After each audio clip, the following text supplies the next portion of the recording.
ओम नमो भगवते वासुदेवाय। ओम नमो भगवते वासुदेवाय। श्रीमद् भागवतम स्कंद 4 अध्याय 2 श्लोक क्रमांक 27।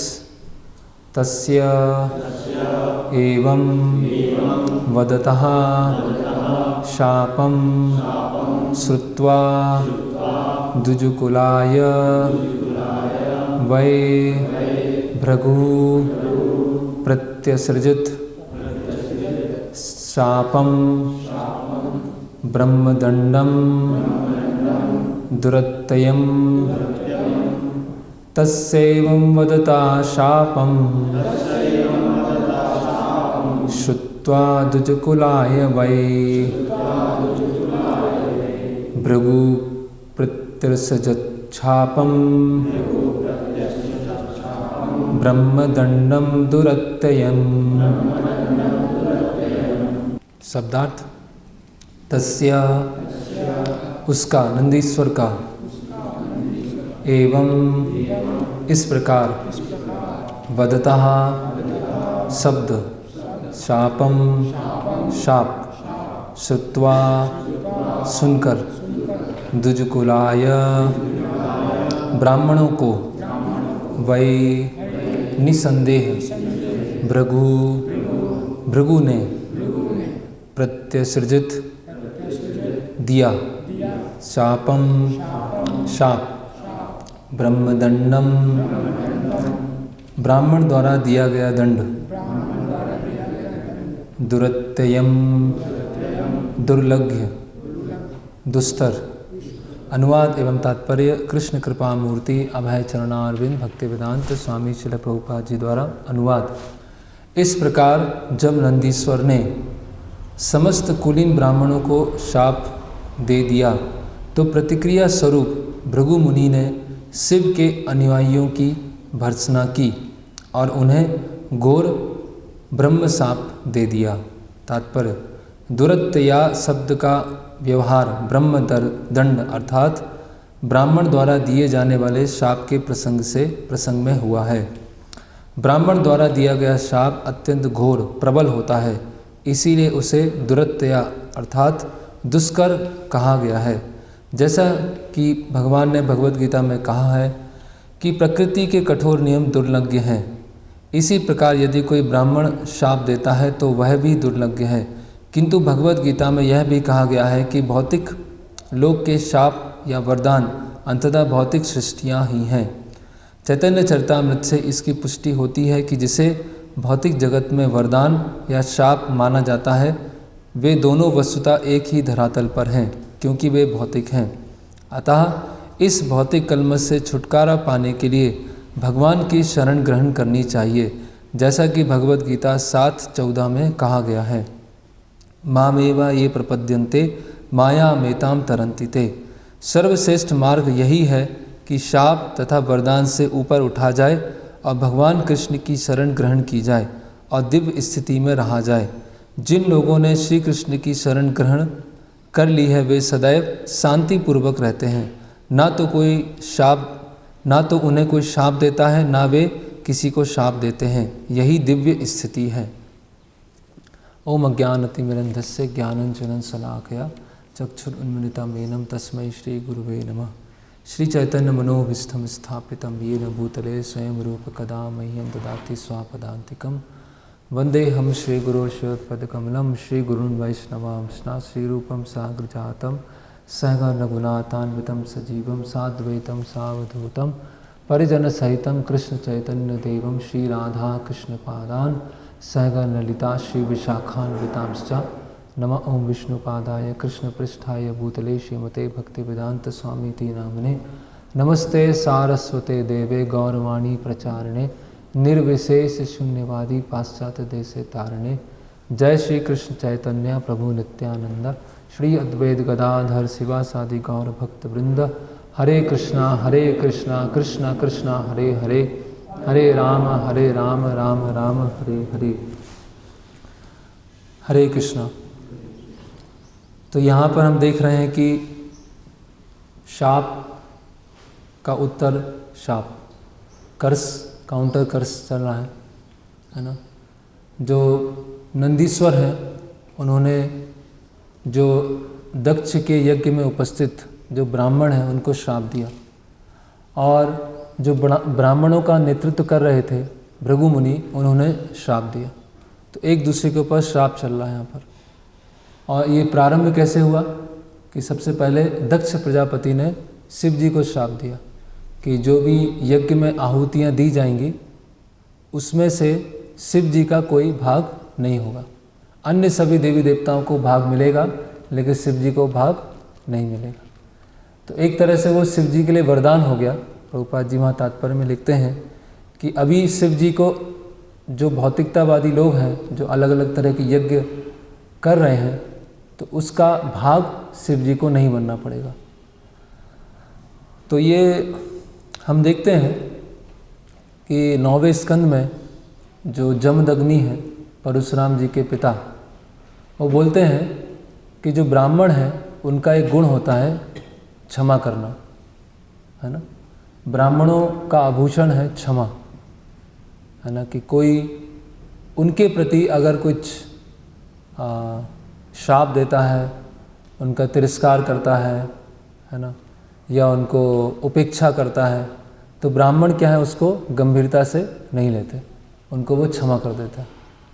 ब्राह्मणों का वो आभूषण, ब्राह्मण क्रोध नहीं करते, है ना। ऐसा बताया गया तितिक्षका, कारुणिका के सहनशील होते हैं, करुणामय होते हैं। और तिरस्कृता विप्रलिप्ता क्षप्ता सप्ता हता अपि नास तत् प्रतिकुर्वन्ति मदभक्ता प्रभवो अपि। ये पहले स्कंद में आता है कि जो भगवान के भक्त होते हैं, है ना, उनका तिरस्कार किया जाए, उनको श्राप दिया जाए, उनको मारने का प्रयास किया जाए, उनकी अवहेलना की जाए, उनकी निंदा की जाए, लेकिन उनके अंदर कभी दूसरों को प्रतिकार करने की भावना नहीं आती, उनके अंदर बदला लेने की भावना कभी नहीं आती।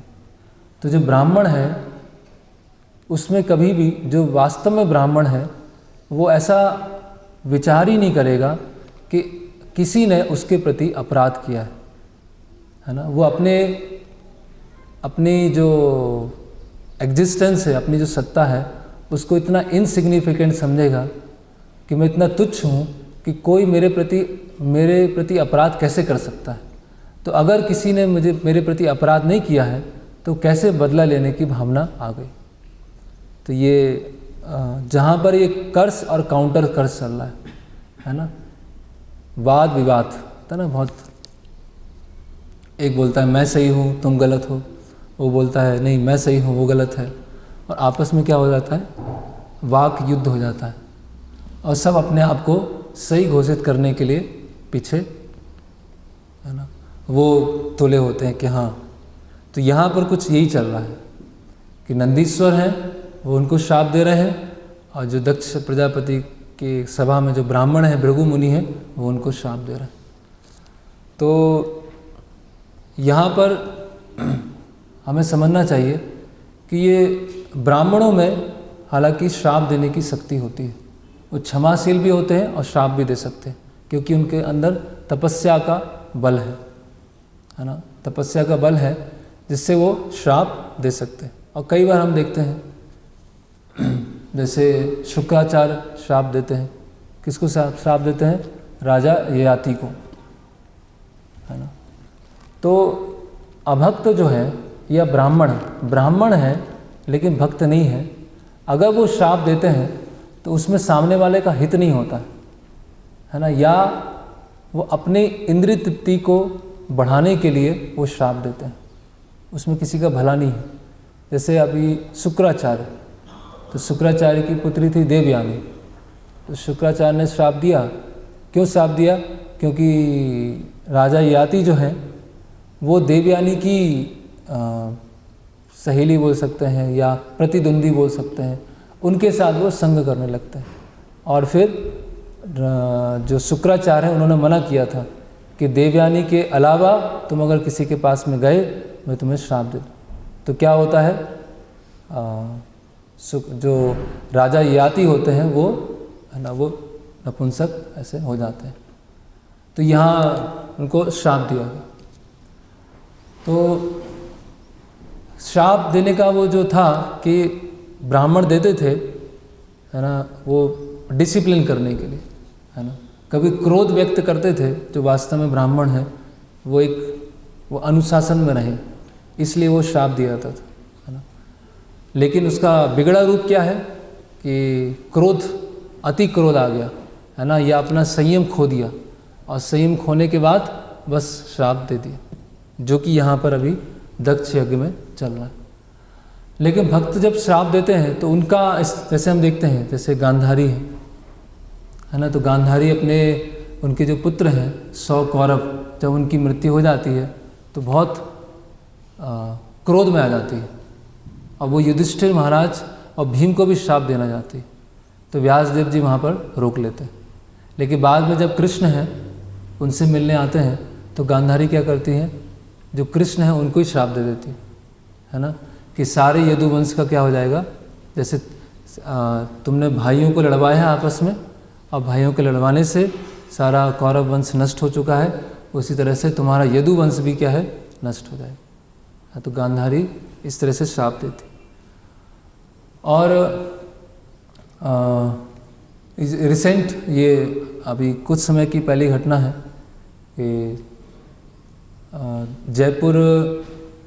जयपुर के किसी राजा ने एक मंदिर बनवाया ब्रज में, मथुरा में, जयपुर मंदिर उसको कहते हैं, बहुत फेमस मंदिर है। तो उन्होंने क्या किया कि जो मथुरा के ब्राह्मण थे उनसे पूछा नहीं कि किस तरह से पूजा अर्चना होती है, उनको थोड़ा सा उपेक्षा की, और उन्होंने काशी के ब्राह्मणों को वहाँ बुला लिया उस मंदिर में पूजा करने के लिए। तो जो मथुरा के ब्राह्मण थे उन्होंने श्राप दे दिया कि इस मंदिर में कोई भी नहीं आएगा, यहाँ पर कोई दर्शनार्थी इस मंदिर में नहीं आया करेंगे। तो आज तक उस मंदिर में ऐसा है, बहुत बड़ा मंदिर है, बहुत विशाल मंदिर है, बहुत सुंदर मंदिर है, बहुत अच्छी वहाँ कार्विंग है, आर्किटेक्चर बहुत अच्छा है, लेकिन कोई भी वहाँ भटकता नहीं, कोई भी वहाँ दर्शन करने के लिए नहीं आता। तो आज भी ऐसा है, ये कुछ समय पहले की घटना है। लेकिन वो श्राप और प्रतिकार रूपी जो श्राप है उसमें किसी का भला नहीं हो रहा है ना। और हम श्रीमद् भागवतम में अलग अलग जगह देखते हैं कि जैसे कि यमराज को भी श्राप मिलता है। कौन देते हैं? मांडुक मुनि, है ना। तो यमराज का जो कार्य है वो बाकी देवी देवताओं से क्या अधिक व्यस्त है। प्रभुपाद लिखते हैं कि पुण्यशाली लोग तो कम हैं लेकिन पापी लोग अधिक हैं। तो पापी लोगों का लेखा जोखा अकाउंटिंग करने के लिए यमराज क्या होते हैं, बहुत व्यस्त रहते हैं। तो यमराज भी चाह रहे थे कि ये मैं पापियों को जो दंड दे रहा हूँ उससे थोड़ा सा ब्रेक मिले, है ना। तो मांडुक मुनि जो है, मांडुक मुनि की थोड़ी सी गलती की वजह से वो यमराज जो है उनको बहुत बड़ा दंड देने वाले होते हैं। तो मांडुक मुनि यमराज उनको श्राप दे देते हैं कि आपका जन्म किस में होगा, शूद्र परिवार में होगा। अब यमराज कौन है? स्वयं महाजन है एक, है ना। और मांडुक मुनि ने जब यमराज उनको श्राप दिया तो क्या हुआ, वो विदुर बने, है ना। तो एक तरह से वो श्राप नहीं था, वो वरदान हो गया जिससे वो प्रचार कर पाए। तो जब भक्त जब श्राप देते हैं तो वो भी वरदान बन जाता है, और भक्तों को जो श्राप मिलता है वो उनके लिए श्राप नहीं होता, वो वरदान होता है। तो यहाँ पर जो चल रहा है वो बिल्कुल अलग ही है। जैसे प्रभुपाद फिर तात्पर्य में लिख रहे हैं कि ये जो श्राप है वो कैसा है, दुरत्ययम। दुरत्ययम मतलब इसको लांग नहीं सकते हैं, बहुत दुस्तर है ना। तो दैवी ऐसा गुणमयी मम माया दुरत्यया। तो जो प्रकृति के 3 गुणों से बनी हुई जो माया शक्ति है वो क्या है, बहुत इसको पार नहीं कर सकते। लेकिन माम ये प्रपद्यन्ते माया मयताम तरंती थे। तो जो भगवान की शरण में है, भगवान की शरणागति लिया हुआ है, वो प्रकृति के इन 3 गुणों को लांघ जाता है। तो उसी तरह से जो भगवान की शरण में है वो श्राप से प्रभावित नहीं होता, है ना। जैसे प्रकृति के 3 गुणों को लांघना मतलब इस भौतिक जगत के श्राप और वरदान से वो प्रभावित नहीं होगा। श्राप एक जगह है कि किसी को मृत्यु दंड दे दिया, किसी को बुढ़ापा दे दिया, है ना, किसी को संपत्ति से वंचित कर दिया। और वरदान क्या होगा कि बहुत लंबी आयु है, स्वस्थ शरीर है, विद्वत्ता है ना, समृद्धि है, ये वरदान है। लेकिन इस भौतिक जगत में चाहे श्राप हो या वरदान हो, वो दोनों क्या है? श्राप ही है ना। जैसे जन्म, ऐश्वर्य, श्रुति, श्री, ये चारों चीज़ें क्या है? व्यक्ति को बांध देती है। अच्छे कुल में जन्म और सुंदरता, समृद्धि, विद्वत्ता, ये सब क्या है? निसंदेह अगर किसी के पास में है तो भगवान की वो सेवा में लगा सकता है। लेकिन अधिकतर चांस क्या होते हैं कि ये चीज़ प्राप्त होने से क्या वो भटक जाता है ना। तो इस जैसे लोग बोलते हैं ना आशीर्वाद दीजिए, है ना, किन्हीं साधु के पास में जाते हैं तो आशीर्वाद मांगते हैं। तो आशीर्वाद में क्या मांगते हैं? आशीर्वाद में बहुत कम लोग होते हैं जो ये इच्छा से आते हैं कि हाँ कृष्ण भक्ति प्राप्त हो, विष्णु भक्ति प्राप्त हो, है ना, कि आपका एग्ज़ाम पास नहीं हो रहा वो क्लियर हो जाए, है ना, विवाह नहीं हो रहा है वो विवाह हो जाए। तो ये भौतिक कामना से जाते हैं। तो भौतिक जगत का जो वरदान है और भौतिक जगत में जो श्राप है, वो दोनों ही क्या है? दोनों ही श्राप हैं, दोनों में अंतर नहीं है ना। यही भाल, यही मंद, यही सब मनोधर्म। तो ये अच्छा है और ये बुरा है, ये वरदान है, ये श्राप है, ये सब क्या है? ये दोनों रिलेटिव है।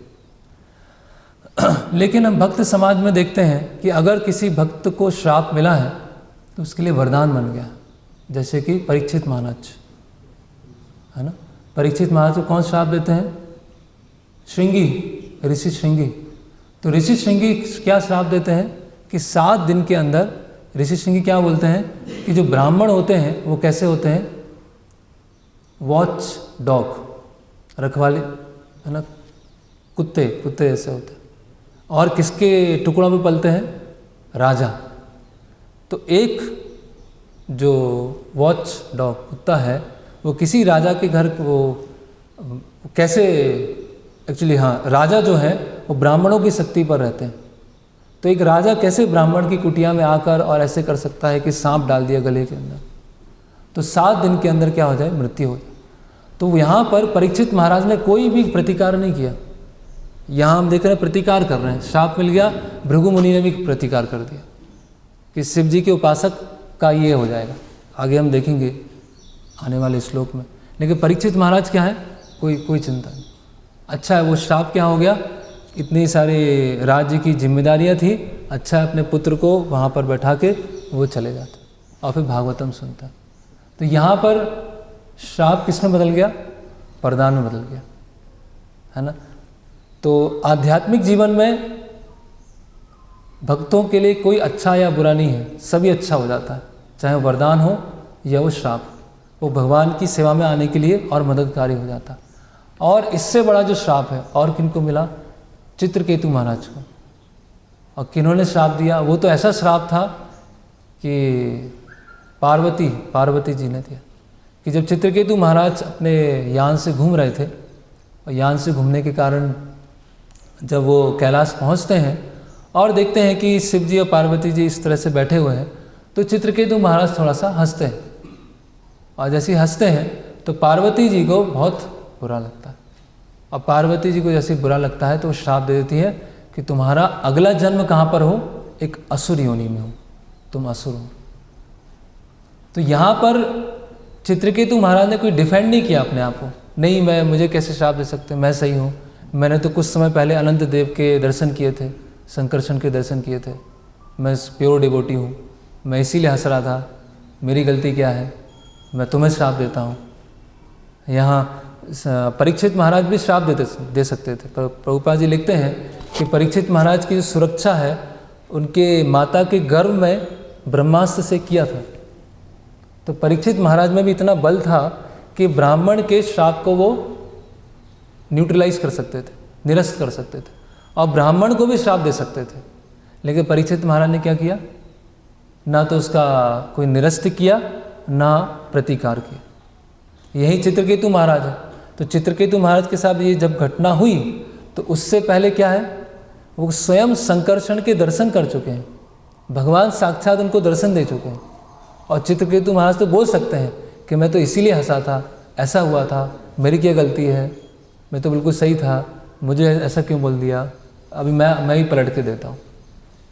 तो चित्रकेतु महाराज ने क्या किया, नारायण परा सर्वे न कुतश्च बिभ्यति स्वर्ग अपवर्ग नरकेशु अपि तुल्यात दर्शन।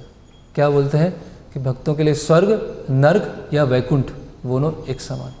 मतलब चित्रकेतु महाराज भगवान की सुरक्षा पर इतना अधिक उनका विश्वास है कि अगर वो असुर की योनि में भी चली जाए तो उनकी भक्ति रुक नहीं सकती, है ना। तो 7 दिन में परीक्षित महाराज की मृत्यु होगी और उसके पश्चात भागवतम सुन के वो भगवत धाम जाएंगे। लेकिन चित्रकेतु महाराज के साथ क्या है, ये तो बहुत ही बड़ा श्राप है ना, कि जैसे हम कई बार वैष्णव गीत में सुनते हैं कि ब्रह्मा की योनि या कीट योनि, कोई भी योनि मिले लेकिन भक्तों का संग ना छूटे, भक्तों की संगति में हमेशा रहें। लेकिन चित्रकेतु महाराज को कैसा श्राप है कि असुर बन गए। अभी असुर बन गए तो किसका संग मिलेगा, किसका साथ मिलने वाला, असुरों का मिलने वाला है। लेकिन चित्रकेतु महाराज ने फिर भी उसको काउंटर कर्स नहीं किया, है ना। तो ये जो भक्त है उनका ये स्वभाव होता है ना, कि कोई ऐसे बहुत सारे वृत्तांत हैं।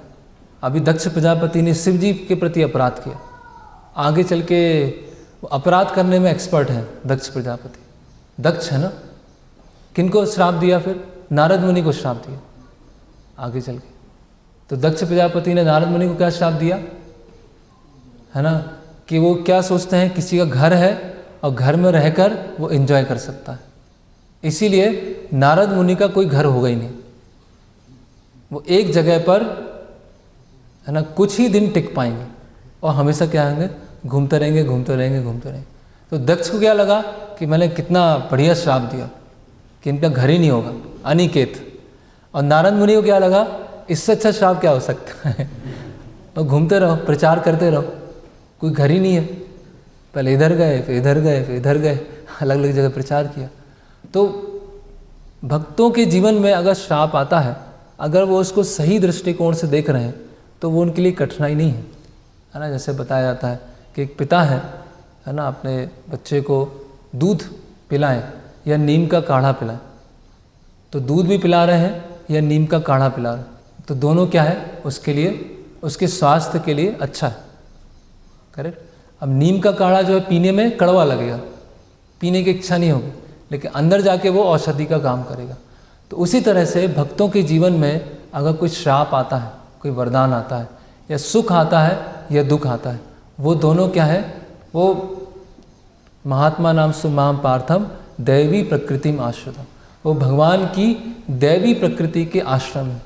तो लग सकता है कि ऊपर से बहुत ही नाइंसाफ़ी हुई है ना, बहुत ही बेइज्जती हो गई, इतना दुख आ गया, लेकिन भगवान और अपनी तरफ उनको खींच रहे है ना। जैसे हम देखते, जैसे हम यदुवंश का देखते हैं कि यदुवंश के ऊपर श्राप दिया गया, तो उस श्राप का कारण क्या था, तो वहाँ बताते हैं कि पृथ्वी पर भार बहुत बढ़ गया था, पृथ्वी पर भार बहुत बढ़ गया था। उस भार को हटाने के लिए यदुवंश को श्राप दिया गया, है ना। तो प्रभुपाद जी वहाँ लिखते हैं कि 2 तरह के भार होते हैं, है ना, एक बर्डन ऑफ लव, एक बर्डन ऑफ बीस्ट, है ना। एक प्रेम रूपी भार होता है। प्रेम रूपी भार क्या होता है, प्रभुपाद हम बताते हैं कि कोई स्त्री है, उन्होंने बहुत सारे अपने शरीर पर आभूषण धारण किए, तो वो आभूषणों का जो भार है उनके ऊपर वो कैसा है, वो बहुत अच्छा लगेगा, है ना। वो ऐसा नहीं लगेगा कि ये तो बर्डन है, ये आभूषण का भार। उसी तरह से माता की गोद में जो पुत्र है, पुत्र का भार है माता के ऊपर, लेकिन भार क्या है, वो बहुत प्लेजर है, उसमें आनंद है। उसी तरह से यदुवंश का जो भार है पृथ्वी के ऊपर, वो कैसा है, पृथ्वी को बहुत अच्छा लग रहा है, लेकिन यदुवंश और भगवान कृष्ण, उनके बीच में जो संबंध है, उनके बीच में जो संबंध के कारण जब भगवान यहाँ से चले गए हैं, है ना, भगवान जाने वाले हैं, तो उस वियोग को यदुवंश सहन नहीं कर पाए। तो इसीलिए ऐसी भगवान ने योजना बनाई कि इनका श्राप मिल जाए और यहाँ से वो चले जाएं, और कोई देवलोक से आए वो देवलोक चले जाएंगे, जो शुद्ध भक्त हैं वो भगवान के साथ भगवान के धाम चले जाएंगे। तो उसमें भगवान की योजना है। उसमें भी जो ऋषि होते हैं, वो नारद मुनि होते हैं और भी ऋषि होते हैं, वो शाम्बा अपने पेट में कुछ लेके आता है ऐसे, और उपहास करने के लिए ऋषि मुनियों पर वो उपहास करता है, और उनको बदले में क्या श्राप मिलता है। लेकिन वो श्राप अंततः क्या बन गया, वो वरदान बन गया। उसी तरह से भक्त अगर श्राप देते हैं तो वो ही वरदान बन जाता है, क्योंकि भक्त अगर आशीर्वाद दें या दंड दें, है ना, भक्त अगर किसी को जैसे हम देखते हैं नारद मुनि कुबेर पुत्रों को क्या देते हैं, श्राप देते हैं। कुबेर पुत्र क्या कर रहे थे, वो स्नान कर रहे थे, है ना, और स्वर्ग की और भी अप्सराएं थी, तो वहाँ से नारद मुनि जाते हैं, तो वो जब देखते हैं नल कुबेर देखते हैं, और कोई उनको लज्जा नहीं है ना, कोई आदर नहीं है, कोई सम्मान नहीं है, तो नारद मुनि क्या बोलते हैं कि तुम बिल्कुल पेड़ की समान जड़ बन जाओगे, है ना। तो नल कुबेर और मणिका को क्या आता है, कुछ समय के बाद थोड़ी चेतना आती कि हमने नारद मुनि को इस तरह से अपमान किया। तो नारद मुनि क्या बोलते हैं कि तुम पेड़ बनोगे, लेकिन कहाँ पेड़ बनोगे, नंद महाराज के आंगन के पेड़ बनोगे। तो नंद महाराज के आंगन के पेड़ बनते हैं, और आगे चल के उनको भगवान का दर्शन करने का अवसर मिलता है ना। तो भक्त अगर श्राप देते भी हैं, दंड देते भी हैं, तो उसमें भी क्या होता है, हित होता है। इसलिए बताया गया भक्तों के बारे में, वज्रादपि कठोरानि कुसुमादपि कोमलम, कि वज्र की तरह कठोर और पुष्प के समान कोमल।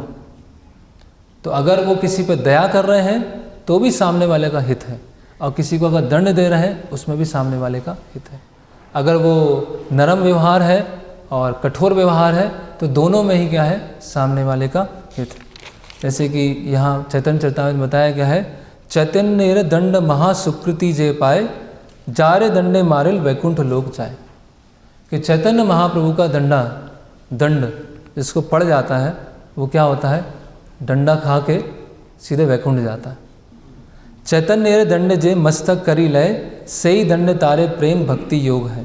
और जिसने चैतन्य महाप्रभु के दंड को अपने सिर पे ले लिया, उसको तुरंत प्रेम भक्ति प्राप्त हो जाती है। चैतन्य दंडे जार चित्ते नाही भय, जन्मे जन्मे से पापिस यम दंडे है। तो जिसको चैतन्य महाप्रभु के दंड से भय नहीं लगता है, वो यमराज के उसको दंड पड़ने वाले।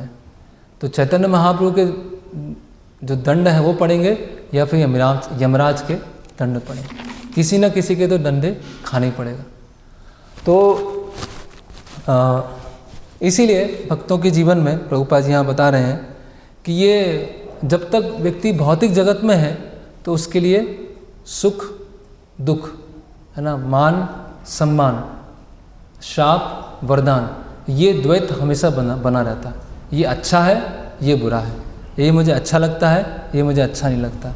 जो अच्छा लगता है वो एक्सेप्ट करता हूँ, जो अच्छा नहीं लगता है उसको त्याग देता हूँ। लेकिन भक्ति के क्षेत्र में अच्छा और बुरा है ही नहीं। अगर वो सही चेतना में स्थित है, तो उसके लिए अच्छा बुरा, श्राप वरदान, सुख दुख, वो सब क्या हो जाएंगे, भक्ति के लिए फेवरेबल हो जाएंगे, अगर भक्त वो सही चेतना में है ना। तो इसीलिए भक्त कभी सोचेगा नहीं कि मेरे साथ तो अन्याय हो गया, मेरे साथ ऐसा हो गया, मैं भक्ति करता था, मेरे जीवन में इतने सारे दुख आ गए, इतने समय से मैं माला कर रहा हूँ, मेरे साथ ऐसा क्यों हुआ। तो ये सब भक्त सोचेगा नहीं। क्यों नहीं सोचेगा, उसे पता है कि भगवान की एक योजना है, और भगवान इसके द्वारा मेरा प्यूरिफिकेशन कराना चाहते हैं, इसके द्वारा मेरा शुद्धिकरण कराना चाहते हैं। तो भक्ति की जो दिव्य अवस्था में स्थित है, उसके लिए सब क्या हो जाएगा, है ना, विश्वम पूर्ण सुखायत, उसके लिए पूरा संसार क्या हो जाएगा, वैकुंठ की तरह हो जाएगा। उसके लिए फिर द्वैतता नहीं रहेगी, उसके लिए दो चीज़ें नहीं रहेगी कि ये अच्छा है ये बुरा है। उसके लिए वो हर चीज़ को कैसे कृष्ण भावनामृत में मोल्ड करना है वो समझ जाएगा।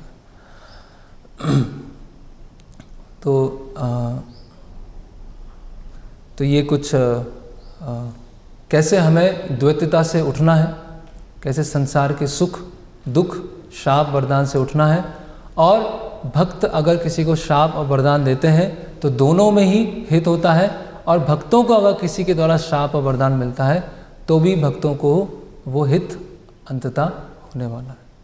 तो यहाँ पे हम विराम लेंगे। हरे कृष्ण। किसी का ऐसे प्रश्न है?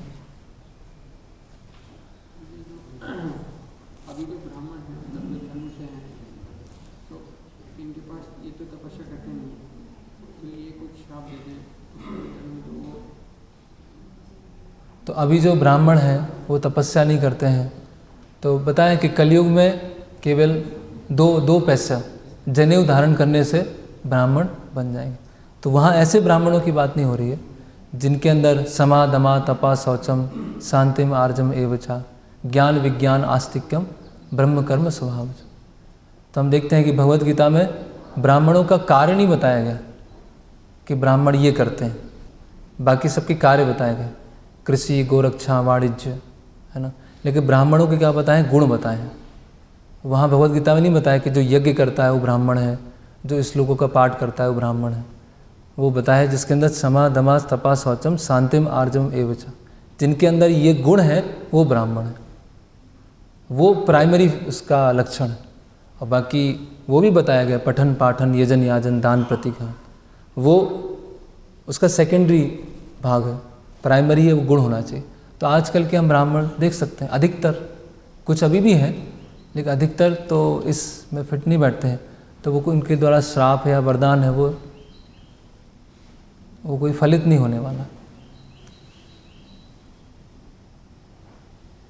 और प्रभुपाद जी लिखते हैं कि श्रृंगी ऋषि थे, मतलब परीक्षित महाराज का शासन इतना स्ट्रांग था, इतना अच्छा था कि एक 9 साल के बालक में भी इतनी शक्ति आ गई है कि वो एक राजा को श्राप दे सकता है।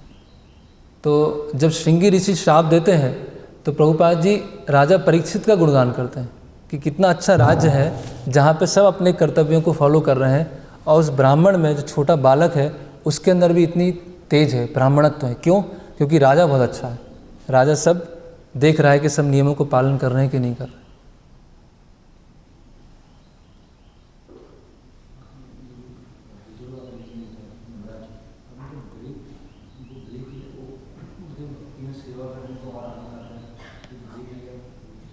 हाँ, तो विदुर जो है उनको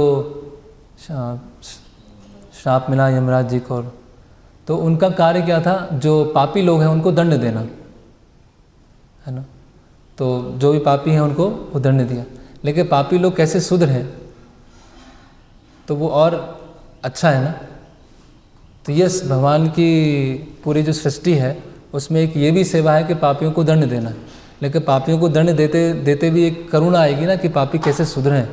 तो मैं भी चाहता हूँ कि प्रचार करूँ, तो इस तरह से वो ऐसे किसी की सेवा है कि किसी ने कुछ गलती किया तो उसको डांटना है, तो दिन भर डांटता रहेगा डांटता रहेगा डांटता रहेगा, तो उससे भी लगेगा ना कि मैं कुछ ऐसा बताऊं कि इससे वो गलती ना करे।